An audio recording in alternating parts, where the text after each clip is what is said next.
Yes, you are tuned to Zambezi FM Radio 107.7, and you are listening to The Journalist. This is Arthur Davies Sikopo, and The Journalist is Arthur Davies Sikopo. Talking to Journalist is a platform where we get to feature prominent, eminent, and competent individuals as we get to look at cross-cutting issues locally and internationally. If you want to take me to jail, here I am. That's why I came back. We talk social. If we start seeing such kind of persecution, people are just being fired left, right and center, it doesn't augur well for the country. Political. Zambia is so dirty. Even in my own office, there's so much corruption that this country stinks. Political. You cannot say you are allergic to corruption and then go and appoint someone who everybody knows to be corrupt. Then you're not allergic. That is abuse of the corruption fight. That is vindictiveness I'm talking about. PF is using corruption to fight corruption. Then they are corrupt themselves. How do we explain an unprecedented 50 petitions? Spiritual. The basic requirement of Christianity is love. Business. The kwacha has been quite volatile. And all matters that affect man. The Journalist on Zambezi FM Radio 107.7. We talk and let the waves flow. It is a very warm welcome to Zambezi FM 107.7. Those of you that are listening to us on stereo, that is 107.7, and that are listening to us online, that is on www.zambezifm.co.zm. You can listen to us from wherever and of course whichever part of the world. This is a new platform on Zambezi FM Radio called The Journalist. As we all may know, Zambia is headed to the polls on the 20th of September 2011. And this program from right now up to 20th September will be running with presidential candidates, just getting to know who they are and of course what they are promising you and I as the electorates. This is The Journalist and I'm your presenter, Arthur Davies Sikopo. The first one in the series of The Journalist, I'm featuring a prominent Zambian citizen, president of a political party, which is just, of course, we can say it is new on the political scenario, but it has made quite some progress. And of course, you and I have heard something about it. And the man who is behind this particular political party has been in Zambian politics for a long time. He is an economist and has held various portfolios, including heading the Ministry of Finance as the Minister of Finance. Also has been on the IMF Board of Governors representing Zambia. And of course, he is famous for the issue of HIPC. This man is ANDU Peter Magande. Mr. Magande, welcome to this program. Arthur, it's an honor for me to come to this program and relate with the voters, I presume, in Livingston, but of course from there, since they have friends, they will be talking to their friends about this interview. So it's an honor for me to come to your program. Thank you so much. And of course, thank you for allowing us as Zambezi FM to talk to you. And of course, you called us to the comfort of your home. Thank you so much for welcoming us. Yeah, most welcome, Arthur. Okay. Listeners, you are listening to The Journalist, and of course, this is a new platform where we get to feature presidential candidates from all the political parties that are standing in this year's elections on the 20th of September. And The Journalist is Arthur Davies Sikopo talking to Honorable President ANDU Peter Magande. Our topic of discussion is the National Movement for Progress. Why forming government? And why ANDU Peter Magande, President for Zambia in 2011? I'm extremely delighted, Arthur, that these elections are coming at the beginning of the second decade of the 21st century, and some 47 years after Zambia's independence. This century is going to be an exciting one. It's an exciting one because in the 20th century, we had a lot of inventions. You know, the 21st century, man landed on the moon for the first time.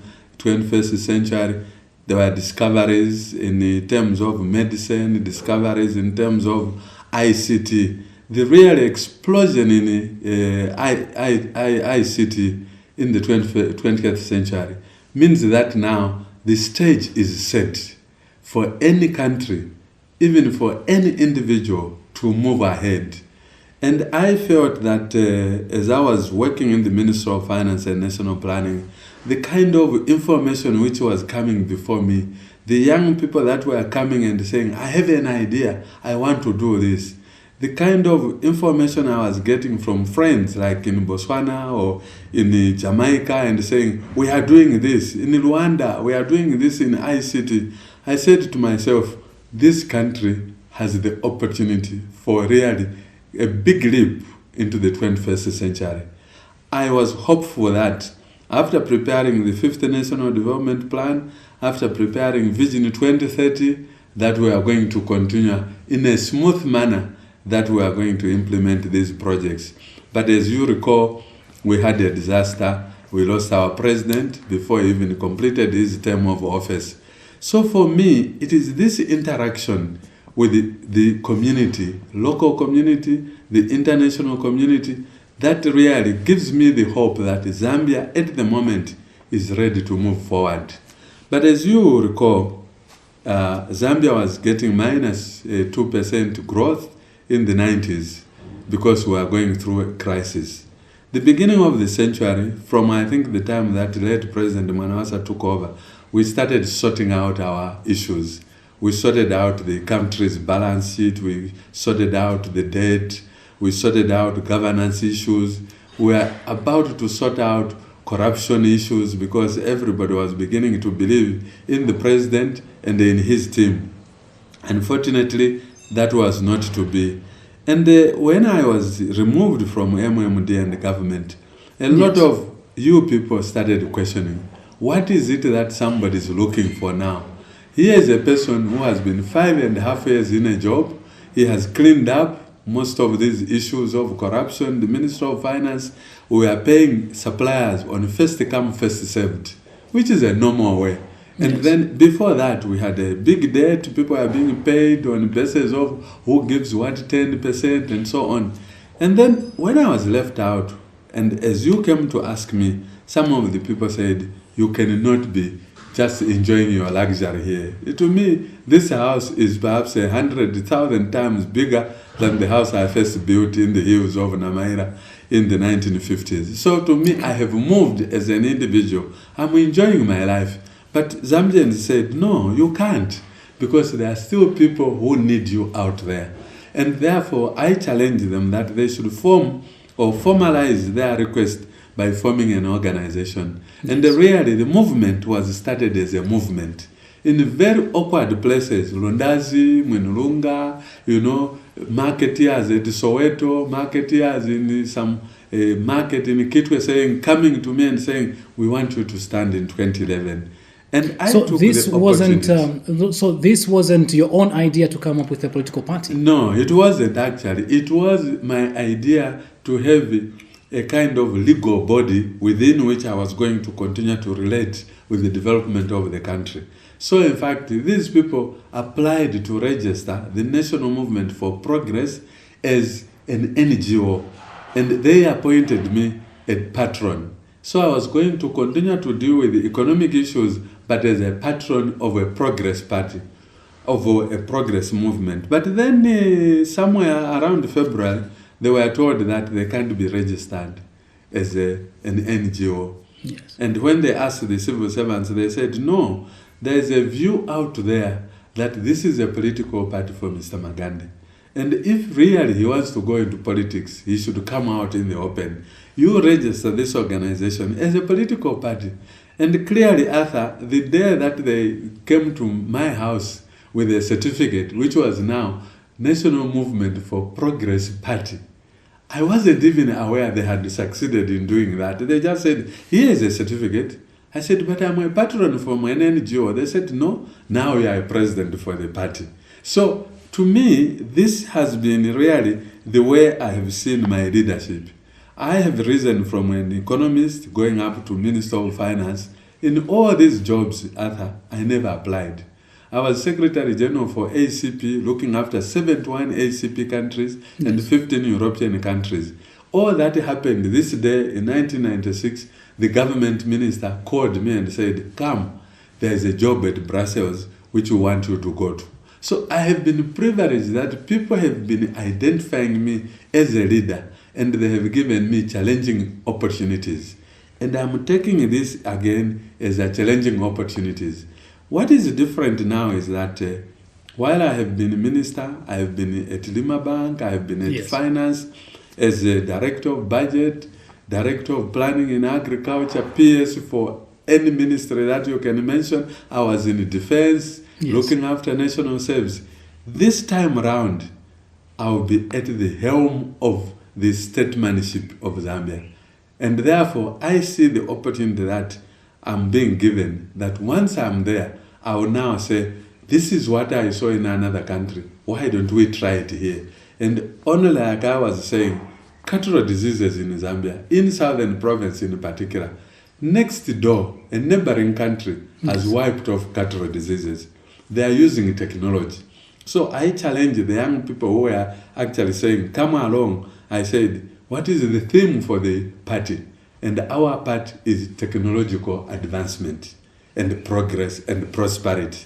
Of course, once we get there, we'll have peace, we'll be proud people, and we'll be united. Those are some of the terms that we are using. So it is really our belief that working together and harnessing technological advancements and modernization, we can use all that on the abundant resources in this country: water, land, soils, timber, fish, minerals. If we do that on these already available resources God gave us, we will be able then to accelerate Zambia's development. And that means we will get people who are more prosperous, people who are therefore much, much more comfortable, and they will be happy people. And that's what you need in a country. Since 2006, Zambia's growth rate has gotten stuck at 6%.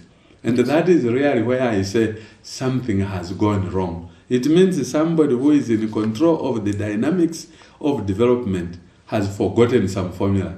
And we are going to put a formula in embracing technology. And I think, and I'm hoping, and I really believe Zambia's growth rate can go up to 10%. Okay. You've quite outlined or spoken about your background, and of course the way the political party was or came into being or was formed. Looking at your qualities as President ANDU Peter Magande, what you've done previously, you heading the Ministry of Finance, you being permanent secretaries in most of these ministries, you holding, of course, top jobs in the country. Or do you think these qualities would help you run this country very well? Those qualities would help me to run the country well because experience is very important. And the knowledge comes from experience. I have tremendous knowledge on all these fields of development. I worked in the Ministry of Agriculture as an economist, rising from economist to planning coordinator. If you asked me about most of the projects in agriculture, I was there. In Livingstone, for example, in the late 70s, we actually had a state-of-the-art abattoir, which was funded by the European Union. The idea was then that we would kill animals in Livingstone at this abattoir and export the meat to Europe. We had negotiated with the Botswana government that our meat from Livingstone would be driven in cold rooms, cold trucks up to Lobasi, across in Botswana. Then it would be packed together with meat from Botswana, since Botswana already had a big market there. Yes. So to me, these are things that I have already conceived. In fact, if I were to go through the projects that I have done from Livingstone, if you talk about my young years, talking about the abattoir, you can get up to the north, Kawamba Tea Estate, you can get to the west, cashew nut programs, you can get to the east, rice scheme in Chama. I know this country, and therefore I'm not lost. Even now when some people ask me, but when will you visit all these raw areas? I ask them, like on the internet, which place do you think I haven't been to? I want to know. Yes. And then somebody says, you haven't been to Ruapura. I say, but I went to write my paper on agricultural marketing in Luapula province in 1968 from the University of Zambia. I toured the whole of Luapula. That's why when I started working, I said to the government, we can put a Munushi banana scheme there. And I went there and we started the Munushi banana scheme. So I said, I know a lot of places, but let alone Arthur, in the position that I have been privileged to be at the Ministry of Finance, when the dynamics of the monetary system was changing, I was there. I was part of the team. So people even in the village out there in Simango who have got a canter, yes. If you see them at Maramba Market and go and say, when did you buy this canter? They will tell you, when we had a Mr. 3,000 kwacha per dollar. That's what they call me. That so you've got so many names. I have so many names. Even Mr. HIPC. Mr. HIPC, of course. Others. Now, in fact, other people are saying, you seem to have graduated HIPC, that's past $3,000. We think when you become president, you will get it to $2,000, which we are already planning with the President Mwanawasa in 2011 to say we want the kwacha to get there. Okay. But now we see that you have even new ideas. You want to develop the rural areas by actually working on the land tenure system, using even some of the retirees in the rural areas. You know, you find a small clinic out there in the rural area, and they say, we don't have medical people here. Next door in a village, there's an experienced retired medical assistant.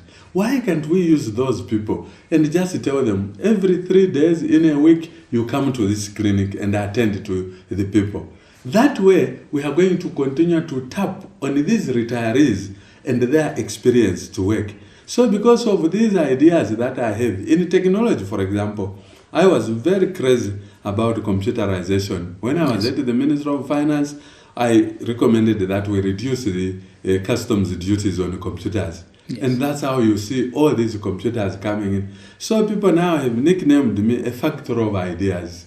So it's all these names that I'm getting. I still have plenty of ideas that I know if we implemented them together with the young people whom I think now really are very educated. And they are not only educated in Zambia, they are educated overseas, they have friends. I always say, Arthur, this time, if we want to make an atomic bomb, one of you young people can go on the internet and download the equipment for making an atomic bomb. So instead of doing that, why can't we download the equipment for making cornflakes from our own maize? Yes. Because now our maize is rotting. Why should it rot when we have the facilities? We can actually use all these resources like maize to make things that are useful for the country. Yes. That way, we are going to create employment for the young people. They will be even more interested to do more inventions. We are going to get more young people coming up with different ways of doing things, processes of doing things, and that way we are really going to move as a country forward. National Movement for Progress. The formation, of course, you have mentioned about the formation. Let me just take you back a little bit on the issue of the formation of National Movement for Progress.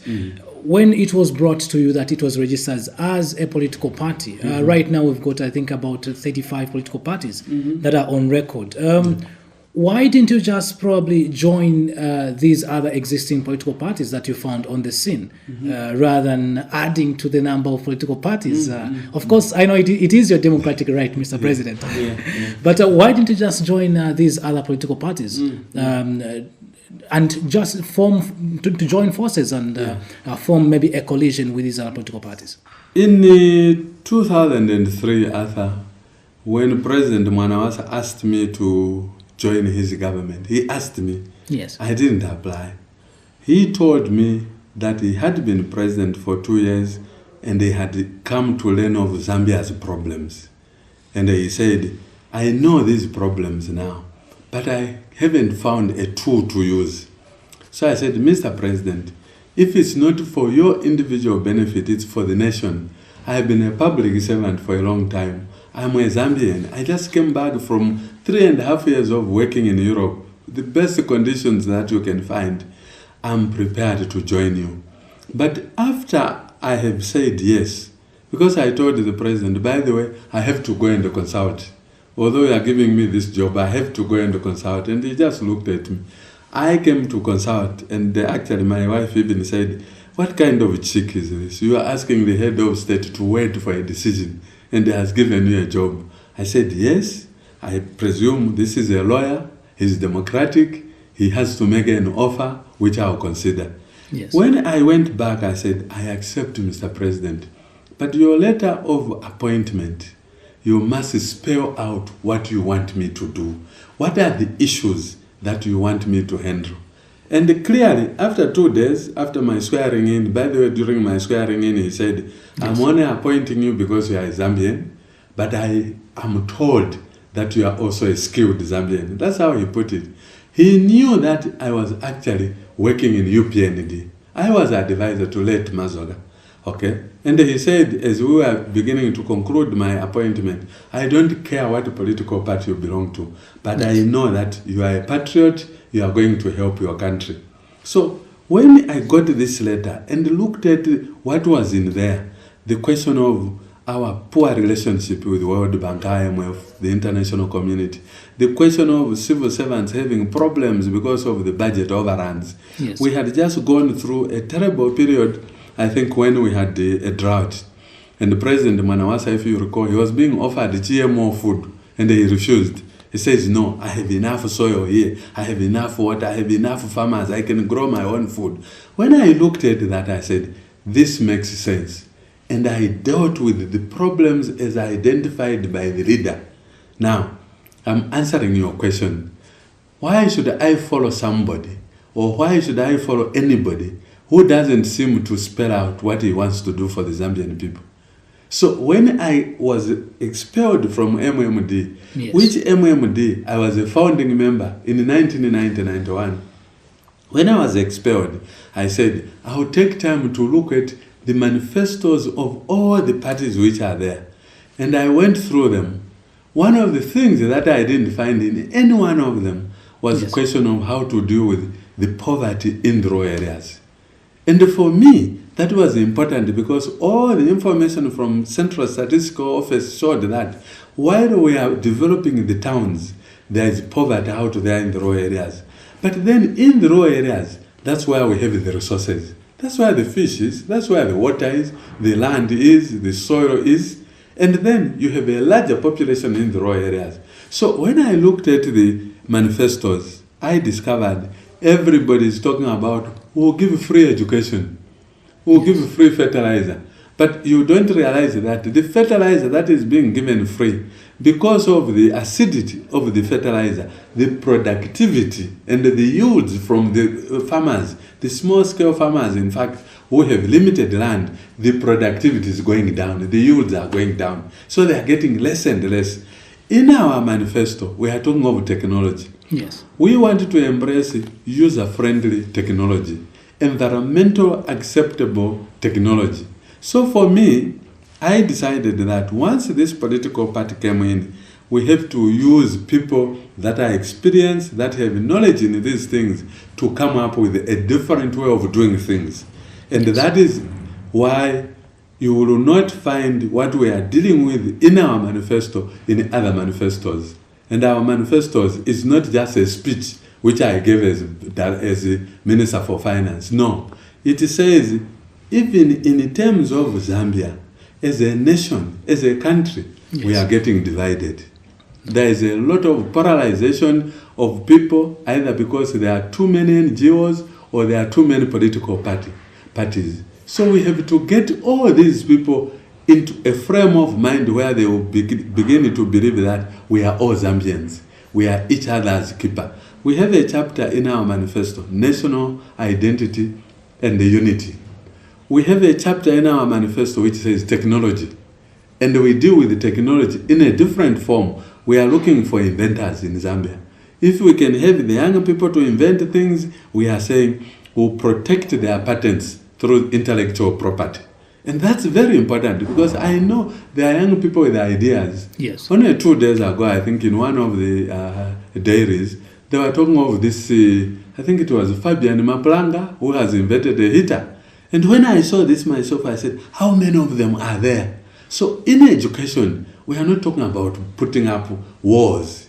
We are talking about changing the curricula in education so that even those children that are going to be found wanting in terms of not wanting to be in class, but because they are intelligent, they have special talents. We want a scheme where we'll be identifying people with special talents, we get them out of the school, put them in special institutions where we can develop their ingenuity.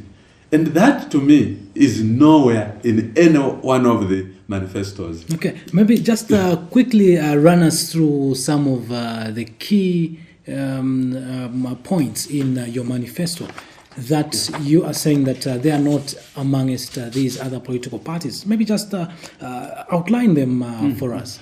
Clearly, in agriculture, one of the things that we have discovered is the question of diseases, livestock diseases. Yes. So we are going to use technology, we are going to use ICT to control livestock diseases.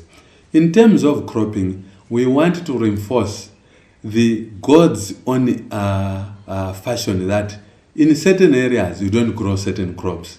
We know that in the northern region of the country there's a lot of rainfall, so there is acidity. We will want to give proper information to the farmers so that they grow crops which are suitable for each ecological zone.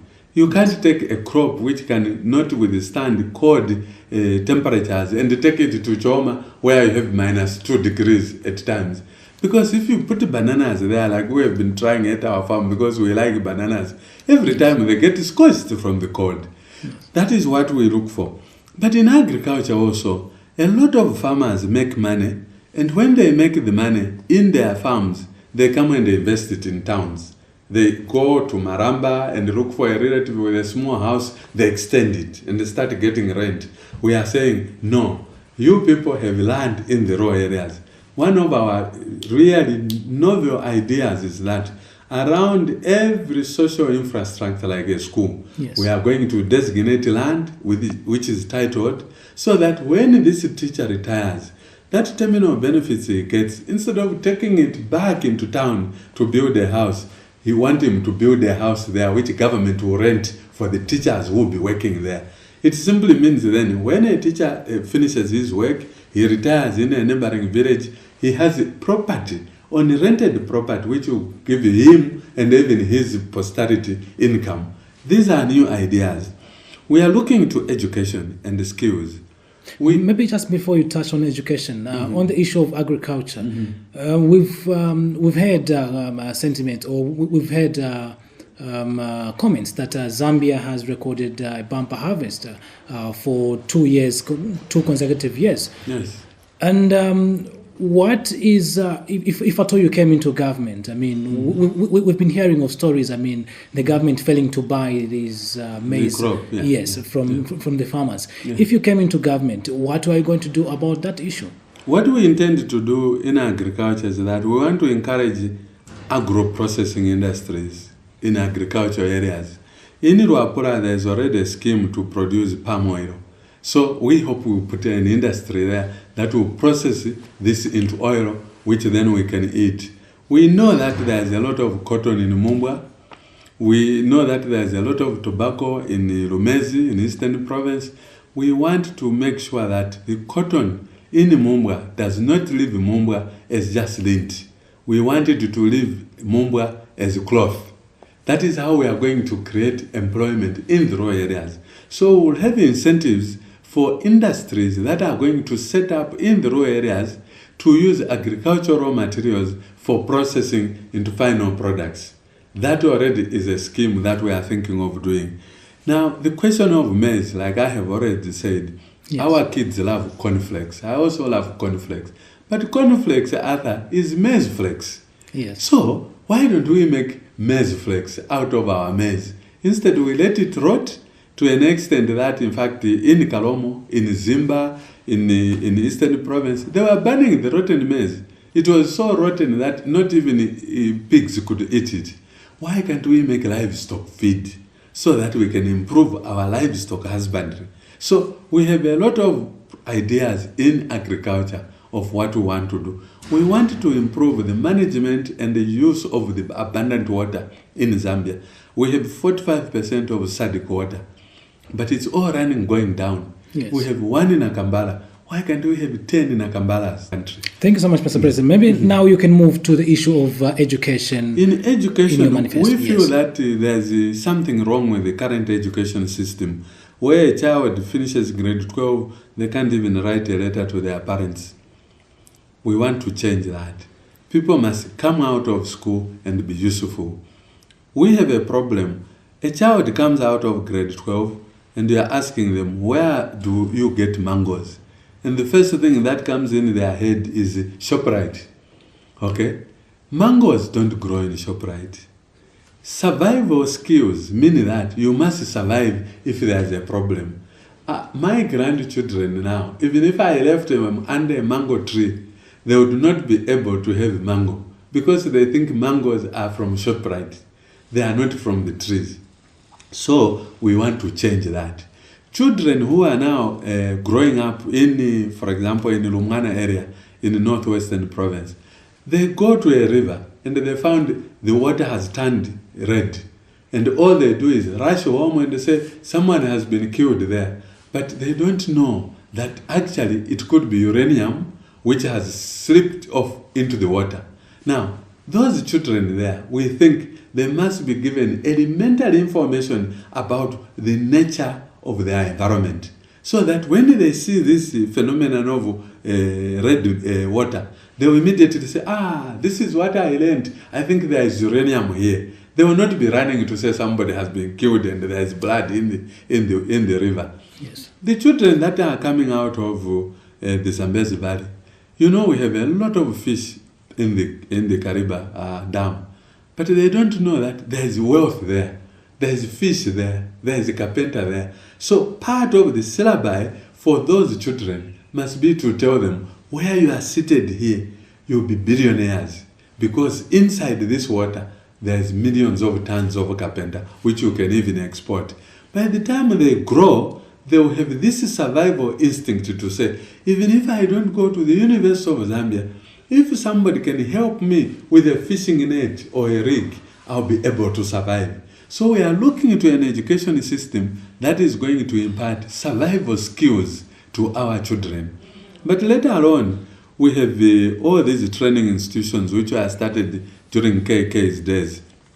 What we had planned already in 2006, after we went through HIPC, we said, while we give subsidized fertilizer to the farmers, we should give something to the townspeople. Now, most of the graduates from technical institutions, they left the colleges with a certificate. This guy was trained as a carpenter, he was trained as a bricklayer. When he leaves, he goes to his home, he still has no tools. So under President Mwanawasa, we had started a scheme that all graduates from technical institutions should get a toolkit of their trade, what they learned. On the left side, they have a certificate. The right side, they have a toolkit. And in 2007, all the graduates were given toolkits, if you check. But immediately President Mwanawasa died, 2008, the program was abandoned. Now, that is one of the programs that we would want to introduce the first year we are in government, because it allows this young person who has learned tailoring, immediately they get home to practice their tailoring. Then the idea was we put them in public companies so that those companies are the ones which are going to do government projects. When the government wanted, for example, to repair a blown roof, then you get these young people who could actually go and repair. And they have the tools. So education for us is not just for someone to be able to read 1+1 or to read A, B, C, D. They must know what use this education is. And that's why we are also saying that agriculture, being the center of Zambia's survival, we want children to learn about agriculture in all educational institutions, so that by the time they finish, then they are able to settle on the land. And all they will require is perhaps the government to assist them with the title of the land. That's why we are talking about really looking at the land as one important asset that is going to basically bring up Zambia, and through agro-processing, you are going to get into technology, and after that, you are going to be producing goods that are required by the population. So that is what we think of. In health, maybe just still on education, Mr. President. We've seen other political parties have come up with issues of saying that free education from grade 1 up to grade 7, or free education from grade 1 up to maybe grade 12, or free education from grade 1 up to tertiary education, because they're looking at the majority of Zambians that may not afford to pay for school fees.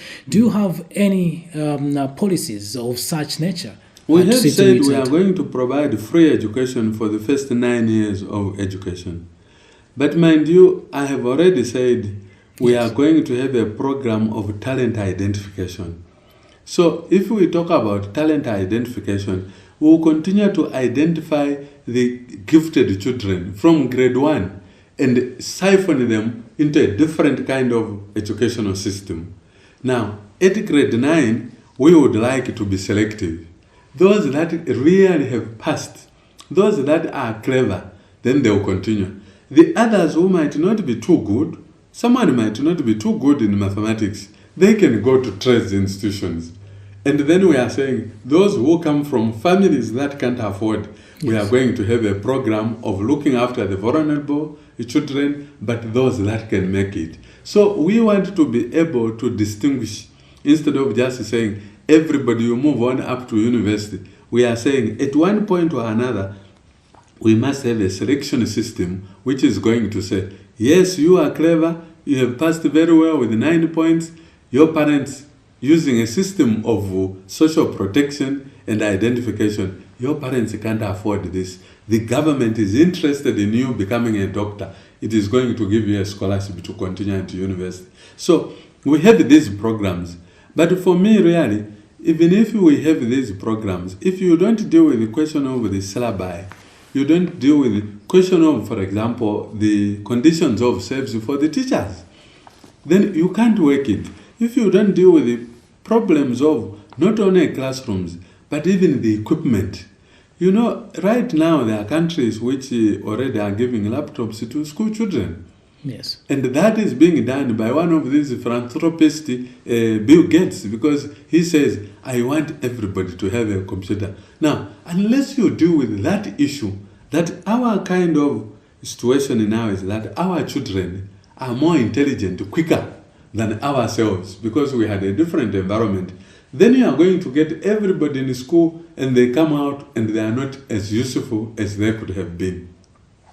Okay, listeners, you are tuned to Zambezi FM 107.7, and this is The Journalist, and the journalist is Arthur Davies Sikopo, talking to President of the National Movement for Progress, President ANDU Peter Magande, former Finance and National Planning Minister, now heading a political party in Zambia, and of course is one of the 10 people that are running for State House on the 20th of September 2011. Mr. President, can you maybe mention maybe one or two from there, then we get to other issues? Yeah, we are looking at rural life and development. Yes. Really, there is need to do something about rural life.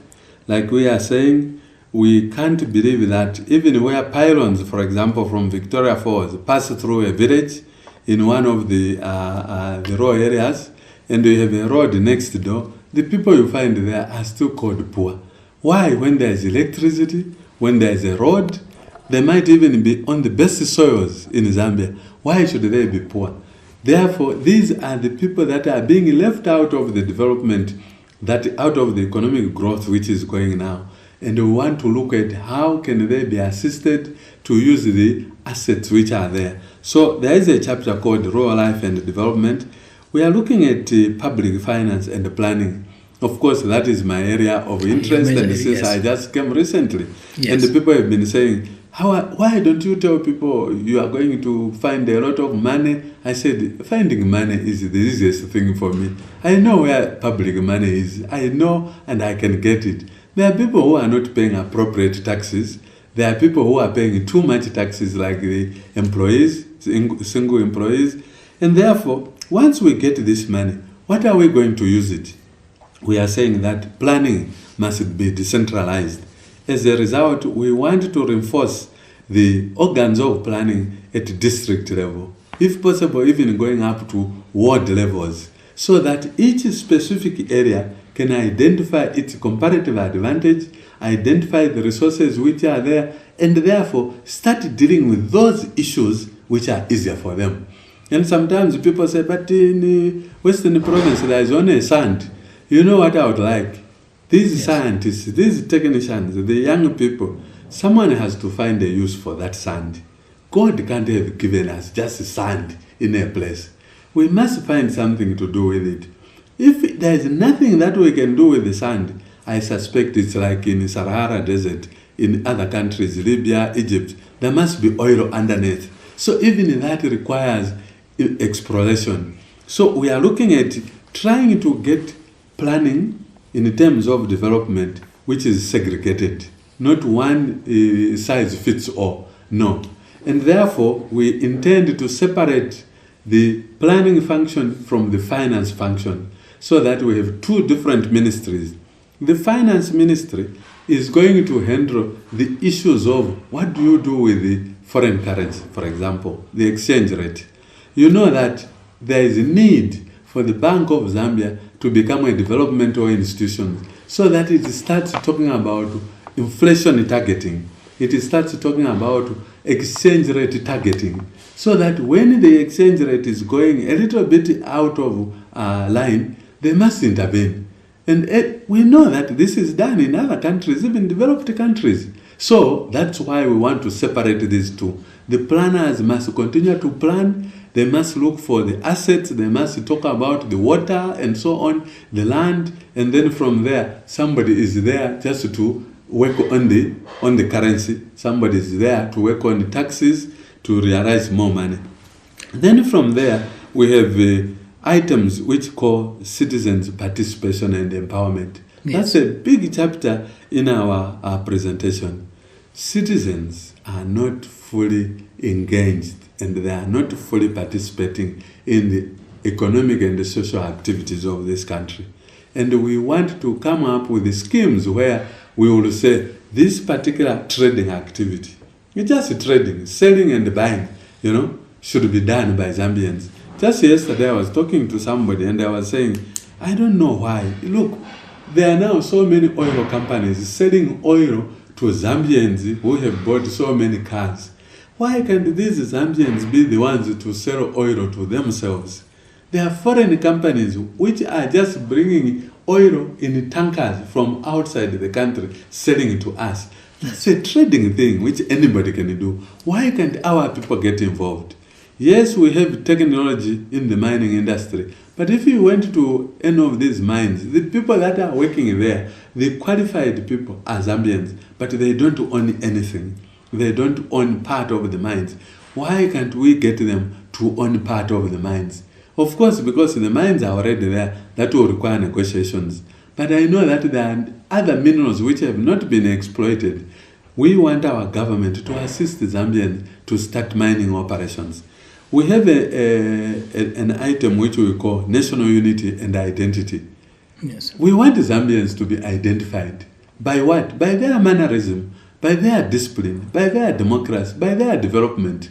These are things which are not in any other manifesto. But for us, we believe that the unity of Zambia as a nation is going to lay a foundation and environment for each one of the Zambians to exploit their potential. And maybe quickly on health issues, how are you going to handle health issues? We usually have a recurrence of diseases such as cholera each and every year when we have the rain, when we have the rains come through. How is your political party going to ensure that we do not have such issues at play each and every year? Because cholera seems to be an annual event now. In fact, you are right, and you have mentioned one of the diseases. Yes. In our manifesto, we are saying most of the killer diseases, such as cholera, diarrhea, and malaria, are due to poor environmental conditions. Even in malaria, when you have stagnant water around, it causes problems. Malaria is an environmental problem. You can treat it by sleeping under a mosquito net. If you don't, that is an environment issue. So we are saying we are going to reinforce the highest standards of hygiene and cleanliness in communities. We are going to encourage the adoption of preventative technologies such as vaccines.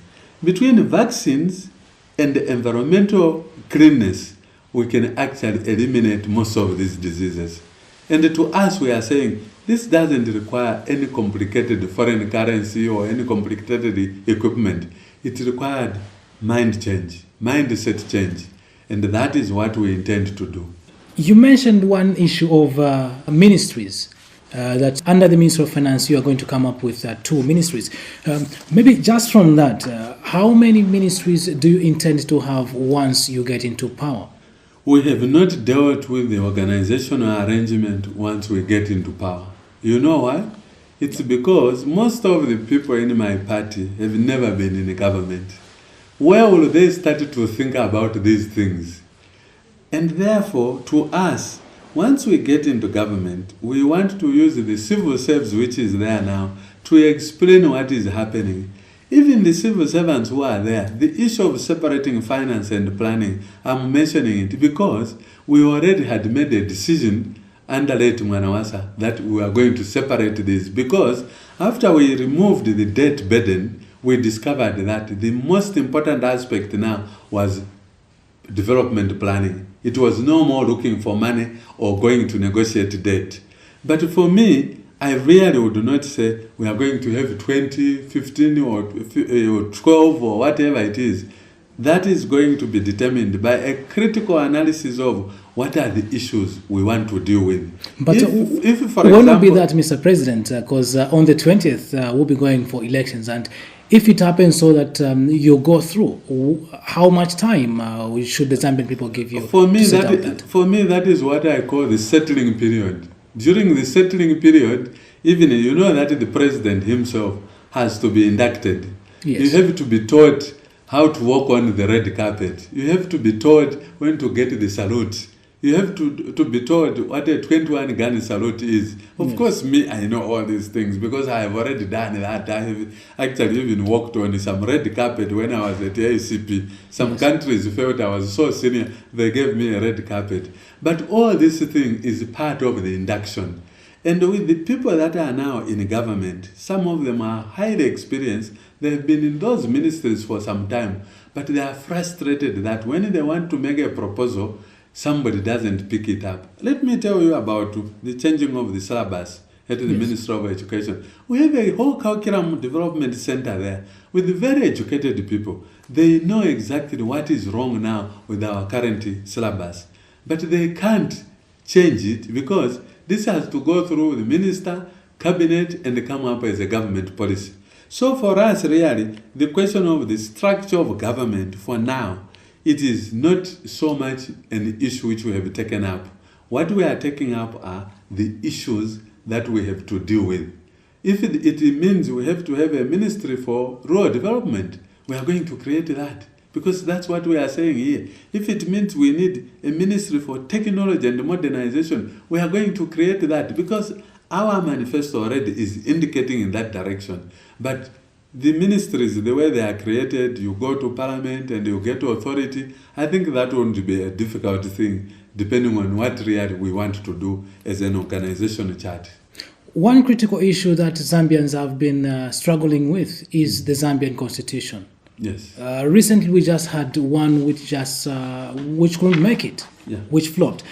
How does your political party intend to deal with the issue of the constitution? We've heard other political parties, promising that once they get into power, they will revisit some other constitution, some draft constitutions, to come up with a good constitution, according to them.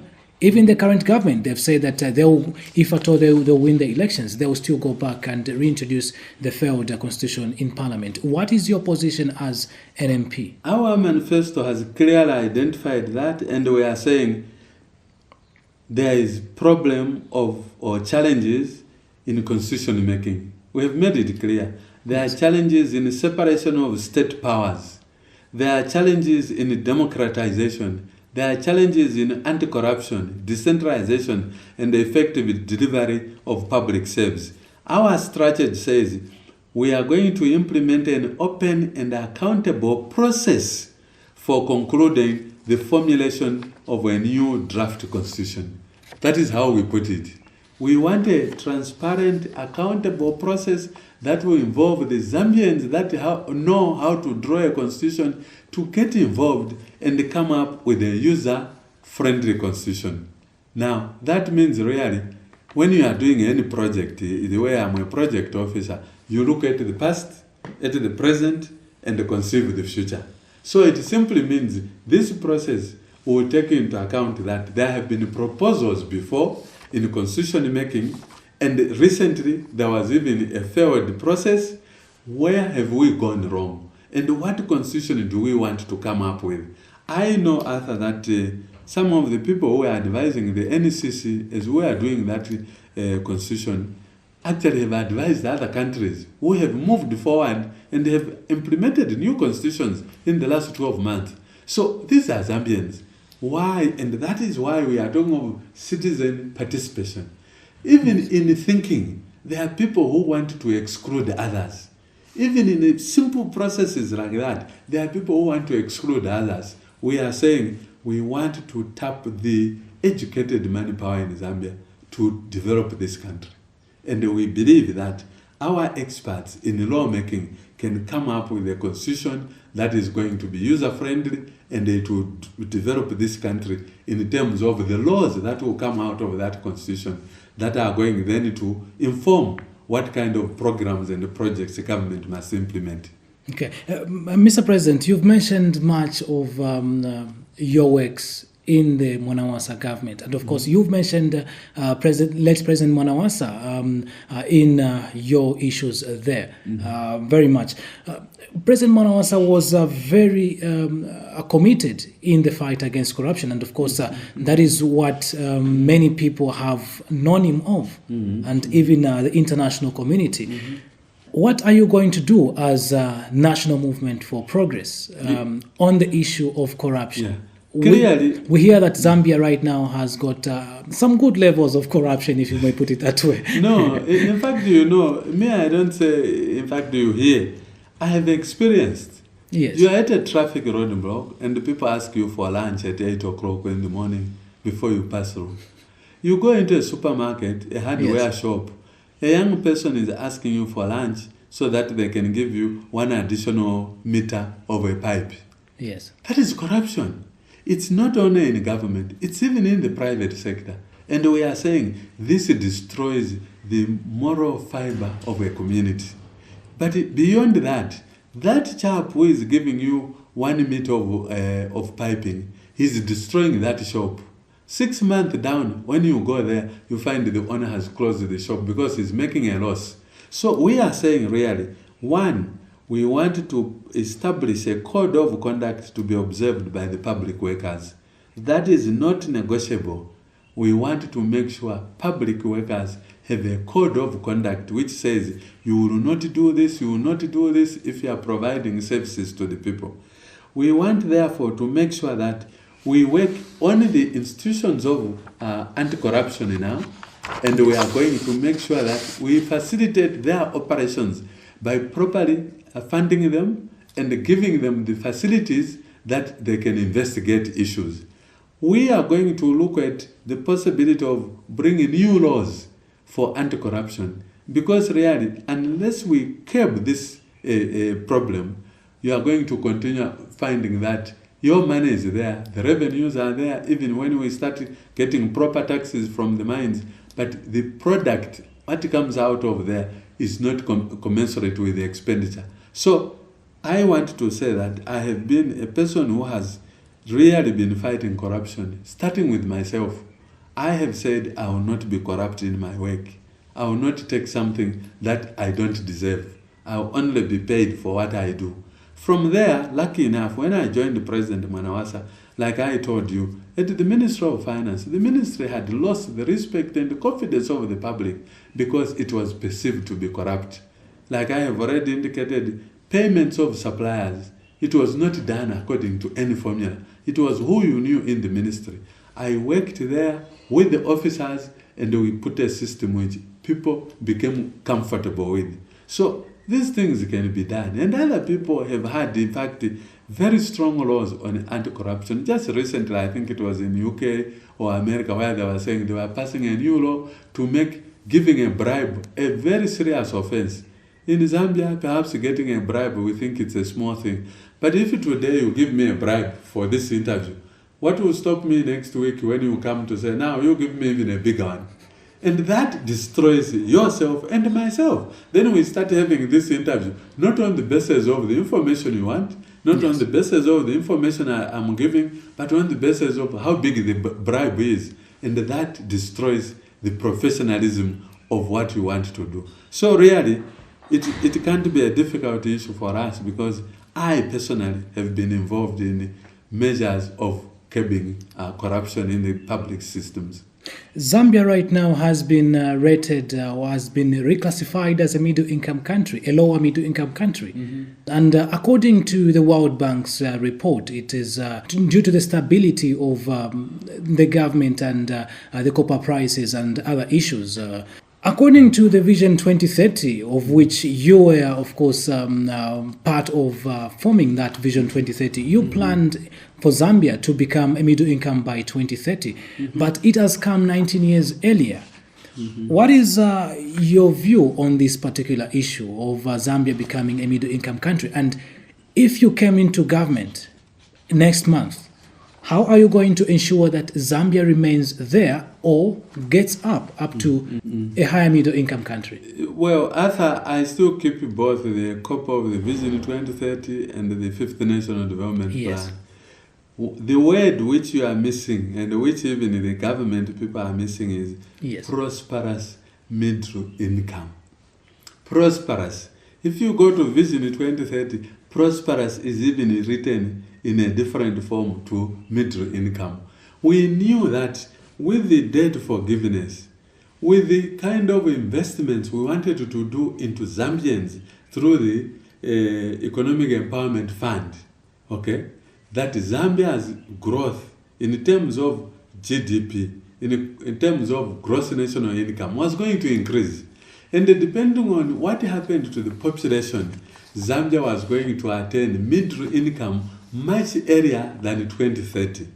But what we said was, in 2030, Zambia must be a prosperous middle income country. Now, I have asked my friends in the government, don't celebrate Zambia is not prosperous.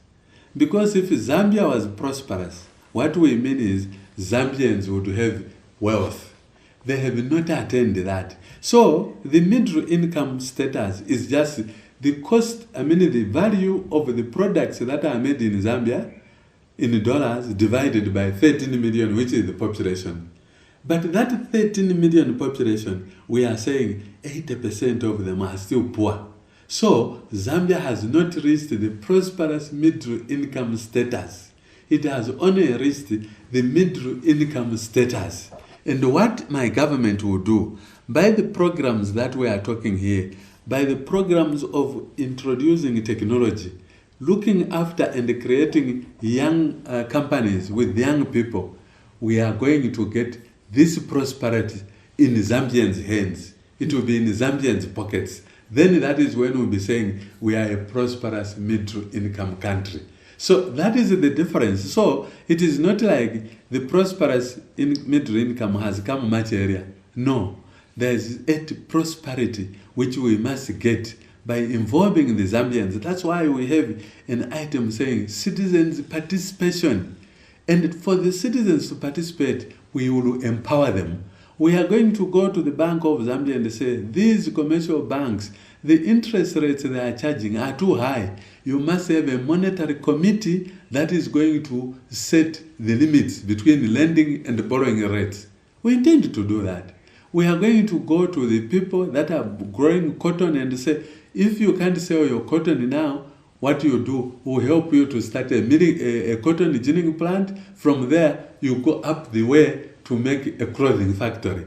In the Mumbwa area, we want a clothing factory there. We are going to say to ourselves, at the moment, Zambia is spending a lot of money on cost of doing business because we are running our heavy traffic on roads. You know, if you read all the other manifestos, I think it is only ours which says we are going to look at the railway line from Livingston to Chirilabombwe and revive it as the cheaper means of moving our traffic, our businessmen. And that way, therefore, we are going to reduce the cost of doing business. And that way, when you reduce the cost of business, the businessmen will be able to pay better salaries to the workers. It's no point fixing up a minimum wage if the people that are employing those people cannot make money, either because it's too costly whatever they are producing, or it's because they have some other problems that they are encountering. The question of competition in manufacturing, we know which manufacturing companies Zambians can run. We want to help them. Because in my travels all over the world, I discovered even in Japan, the sophisticated equipment at a factory like Honda Motor Company, the parts, even the computers, they are made by individual small companies. And when you have a small company, it can even make a better product. Then you bring those together. We are going to get our people to say, when you go to Mandahiro or to any one of these places, you find those shops where they are selling furniture. When you get there, you see different types of furniture. Do you know why, Arthur? It's because where they come from, they are made by different small companies. Then they put them together for a big company to export to Zambia. But in Zambia, when you go into this big shop, you get overwhelmed. There's no one furniture company that can make that. So we want the Zambians to start making these things. And that way, we are going to make sure the Zambians become prosperous. So let's not celebrate about being a middle-income countries. We know other countries which are middle-income, and yet their people are really poor. And in Zambia, it's tragic that with our natural resources, all the water we have, the land we have, the copper we have, we are still getting somewhere between 70 and 80% of our poor designated as poor. So we must be worried about that designation. And if they are in the raw areas, that's why our manifesto says we are going to deal with that problem where it is at the moment. Listeners, you are tuned to Zambezi FM, and of course, you are listening to The Journalist. And the journalist, of course, is Arthur Davies Sikopo. Of course, talking to President of the NMP, who happens to be President ANDU Peter Magande, former Finance and National Planning Minister. Mr. President, as we get towards the closing of this particular interview, it has been, of course, a very wonderful interview. The race to Plot 1 on the 20th of September 2011. Mm-hmm. If you happen to get into State House, of course, we congratulate you for that. But if you don't happen to go into State House, what will be your next step? Continue with politics? If I don't go to Plot 1, I'll really have to do a lot of exercise, mental exercise. What are the Zambians looking for in a leader? What is missing in me as a leader? What is it that I didn't do while I was providing the service to the Zambians? When they call me Mr. HIPC, what else do they subtract out of that? When they call me Mr. 3,000 kwacha per dollar, what do they subtract after that? And it's from that analysis that I would declare to the Zambians to say, I know what you are looking for. You are not looking for a man of integrity. And the integrity, by the way, Arthur, means somebody who has beliefs, values, and takes action within there. If I have a belief, I have values, and I tell you something different, I'm taking different action. You want a leader who can tell you one story today, and he says, this is going to happen tomorrow. When tomorrow comes, the leader must say, this is why it hasn't happened, because of the following. But you don't want a leader who tells you one story today, tomorrow he forgets and he tells you something else. Leadership means, therefore, you must be able to get people to follow you. Why people follow you? Because you are clearing the way for them in terms of thinking. I think it's not really taking a shovel and digging up, taking a hoe and growing the maize. It's actually having a clarity of mind where people can say, if you hear this from Mr. Magande, he means it. He believes in what he is telling you. And for me, That is one of the things I'm offering. I can't offer the cashew nuts, it was already imported. I can't offer the debt forgiveness of 7 billion. What I'm offering the Zambians now is my vast experience. What is in my head? What ideas do I want to exchange with the Zambians? From there, I'm offering my integrity. My name is very clear. As you know, I was at finance 5.5 years. You never have heard me about a problem of lack of retiring interest. You never heard me giving instructions to Bank of Zambia to do one thing for a friend or anything. You never heard me giving instructions to the chief accountant to pay a friend who supplied beans to Zambia prisons 6 months and the other people are waiting. I am a person that really interacts with the people. And once I understand what they are looking for, I use my skills, my knowledge, which I have accumulated over the last 64 years. By the way, I'm a senior citizen, and I'm saying to the young people, this is an opportunity also. You can put into office, in the office of president, a Zambian who has been an international civil servant, he has been a local civil servant, and for more than 30 years. I am amongst the candidates running now, the only person who understands government structures and systems, because I have gone through it from being just a mere economist to being a minister of finance. None of the other candidates don't even know what general orders are or the Public Finance Act is. So even for the civil servants, they should feel comfortable that they will be working with a head of state who understands their problems. I have worked as permanent secretary in Central Province. I went as far as Chief Mboroma in the Valley. And I know what the civil servants there are going through or what problems. So really, the opportunity for the Zambians is, can you choose the best? And you have the opportunity. And I'm offering myself as the best among all the candidates that are standing. How are your campaigns going on right now on the ground? And have you set much ground for your victory? I must say that the party as it is not well known. Like I say, because of the background. If I had left, I had been removed out of the MMD and the following day I announced the party in my house here, I think the name would have been in people's minds. What is in the people's minds is ANDU Peter Magande, the man who has not let down the country when he was called upon to do a thing. I have been to ACP. When you go to ACP corridors in Brussels, Belgium, you find my big picture there. And it says, ANDU Peter Magande.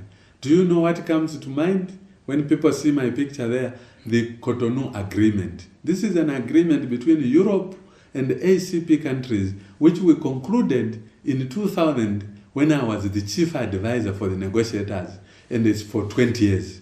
Somehow, I like looking forward to the future. That is a 20-year program. You have a vision 2030 now.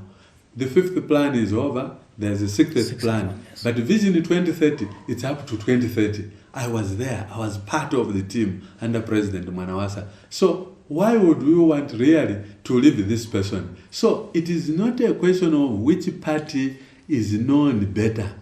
The parties now have become completely destroyed. MMD, if you take MMD, Arthur, in Lusaka city, yes. Out of there are 6 candidates, or is it 5 candidates? 2 are from UNIP, the others are from PF. So, where is MMD? The founders of MMD are the people who have been harassed and who have been chased out of MMD. So the MMD that you talk about now is not the 1990-91 movement which we created in order to change the way Zambia's management was being done. So even the other parties, others have lost leaders and so on. So the people who are there now are not the originators of the ideas of those parties. What the Zambians should be looking for now is a leader, a credible, courageous, committed, patriotic, nationalistic leader.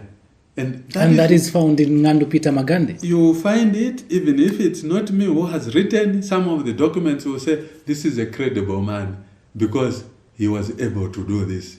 This is a committed nationalist because he did this. Like I said, one time I was about to go out of the country to ADB, and President KK then, Kaunda, said, I need this man for my revolution in Zambia. I'm not allowing him to go. I stayed here. But when the time came, President Chiluba says, ACP requires a Zambian to go and lead them. Mr. Magande, can you go to Brussels? The same place more or less outside where KK had refused me. Now the other president was saying, you go. I packed my Katundu and I went with my family. When my time came up, I came back. When President Mwanawasa said, I need a Zambian, a committed Zambian, educated, experienced to look after the Minister of Finance, I went there. So what else are you looking for? You should be looking for a leader, not a political party. You should be looking for an innovator. You should be looking for somebody, a factor of ideas, because of the experience that somebody has gone through. I conceived and conceptualized Lima Bank as a bank for farmers after President Kaunda announced at a press conference. And Lima Bank did a wonderful job for farmers. Some of your relatives borrowed money to buy farms, to buy tractors, and that was something that came out of my mind. There are a lot of things that I still feel we can do better because now we have an additional tool. That additional tool is technology, and it's the young people that have got the technology that can move this country forward. In the first 100 years of your government in 100 power, days? 100 days in power, what do you promise the Zambian people? I promise them that I'll consult them on the systems I want to implement. Perhaps the first 10, 20 days, I'll sit down with my new team. And by the way, my new team might not only just be NMP members, because I know people are already asking me, but you have only 20 MPs, how will you form government? For us, we have said we are going to provide a secure and a safe environment for every Zambian to participate in the emancipation of this country. So for me, I'll be just like Mwanawasa did. When he picked me, I was aware. I was out of MMD that time. So for me, every one of the other 12,999,000 Zambians minus me is a potential cabinet minister. He's a potential worker in government. And I'm going to look for these people. And the time when I was in finance, I used to travel the whole world. And one time I was surprised, Arthur, one of the senior people, middle senior management people at NASA is a Zambian from one of the raw areas. Spacecraft were made under this guy. And I'm saying to the Zambians, I know where to find that kind of people. They are Zambians and they are ready to come back home under an environment of a good leader. Some of them were already ready to come under Mwanawasa. They were already telling me, Mr. Minister, what can you do for us? Can you provide us land? In Livingston here, on the way to the airport, on the way to Lusaka, those houses that you see, many of them were built by people who asked President Mwanawasa to say, can you facilitate our coming back? They were in a foreign country. And he asked the city council there to provide the land, and those houses are owned by people who are ready to come back. But immediately there was a change of government. They started saying, we are not sure, perhaps I should extend my contract where I'm working now. Those people are still waiting. And I'm actually connecting with them. I'm corresponding with them on the internet, and they are saying, anytime we have the conducive environment, we are prepared to come and develop our country with the technology and the skills that we have learned overseas. So the opportunity is there. So for me, really, I will not tell you 100 days this will happen, because also the systems have changed now. Since President Mwanawasa left, a lot of systems have changed. In other words, it's like you leave your house, you lock it. When you come back, somebody has changed the lock.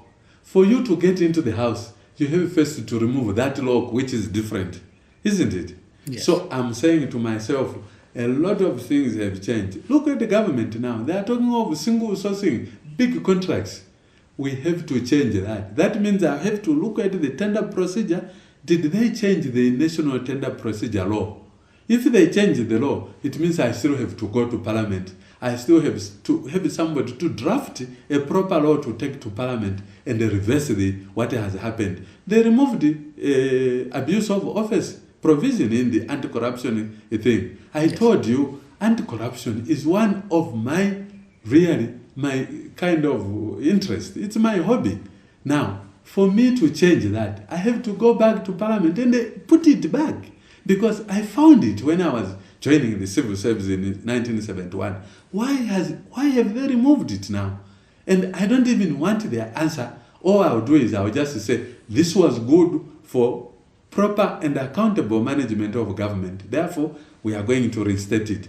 But I have to go to Parliament for the parliamentarians to pass the law and so on. So really, government is very complex. I have learned myself.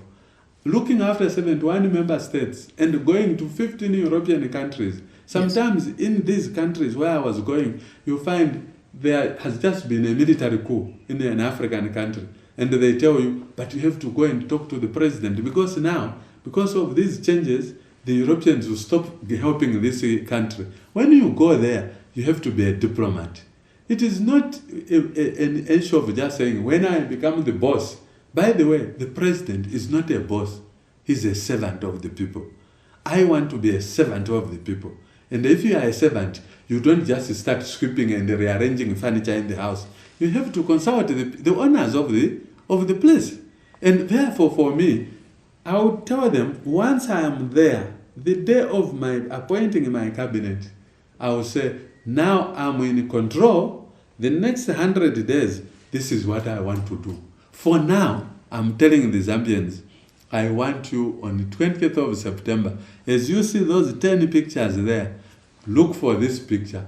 Look for this picture, which will be accompanied by a symbol of a dove and a key. A dove, very meek, but intelligent. A key to unlock wherever we still have our facilities locked. And one of those important locks is that the Zambians are not adequately represented in the management, in the execution of our development programs. Lastly, Mr. President, in just a few words or few sentences, why should I vote for ANDU Peter Magande and why should I vote for NMP to be in government? You should vote for ANDU Peter Magande because we are looking for a forthright leader. A person who will not tell you a lie. A person who will not steal one way of public funds as Minister of Finance in 5.5 years. Don't you feel you need somebody like that? And because of Magande, who has been in government in Zambia, who has been at ACP as Secretary General, who has traveled the whole world over, he has got experience, he has knowledge, peculiar and special information which he has in his brain. You need that in order to exploit your capacity as a creative human being. You need somebody who is humble. This person who doesn't use insults. In our campaigns, Arthur, since we started, you have never heard me attack any other candidate. What I'm attacking is the deprivation, the poverty of our people. That is my interest. And for me, it doesn't matter whether you are in opposition now or not. You also need somebody to help you move on and better your life. That is why you have to vote for me. But beyond that, because of my interest in modernity, in modernization, I have embraced the young people. The current team of the people that you see have stood under my party, they are young people. And I want to embrace the young people. Over 60% of the Zambian population is the young people. They need now a leader who will tell them, this is the opportunity that you can exploit, the potential that you are created with. And that is why I want you to look for a team, for the NMP manager. Everywhere where you'll be voting, first of all, look for NMP. But of course, you find very few. Why, Arthur? Because of the corruption that has infiltrated the electoral process. Some of my people, some of my candidates were being offered huge sums of money, 100 million, only the night before nomination for them not to stand. Because somebody says, if you stand here with Mr. Magande, I will lose the seat. And some of the young people, I want to thank all my 20 MPs plus the councillors who went through the temptation of receiving 100 million. But they said, for what? What have I done that you should pay me 100 million? And the other parties just left with their 100 million. Because of that, I was not able to field as many candidates as possible. I think even 2 days ago, you saw in Kitwe, one of my senior officers crossing ranks. He was being paraded at an MMD rally. That person was here on 8th of August. He accompanied me for the nomination. And he was telling me, I'm going to stand, sir, as a councillor. When he didn't stand as a councillor, I said, I don't have the 500,000. I said, why didn't you tell me? I was going to find a way of helping you. The next 2 or 3 days, you see him being paraded to say he has defected. Did you see him mention anything wrong about the NMP? He couldn't. Because it is all corruption that is going. Other people have money and others don't have the money. And what the NMP government will do is to say, those who have more, can you slow down? We want those who are below also to come up so that you are not too far away from your relatives who don't have at the moment. I hope that once we are in government, we will really engage the citizens so that we can clear and cleanse this electoral system where people become so corrupt. Suddenly you don't even know where they are getting the money. They are flashing money, they are flashing chitenge, even cars, new cars. Where is this money coming from? And when we ask these genuine questions, we are told, don't worry. What if it's my tax money, which perhaps one of my friends has been paying?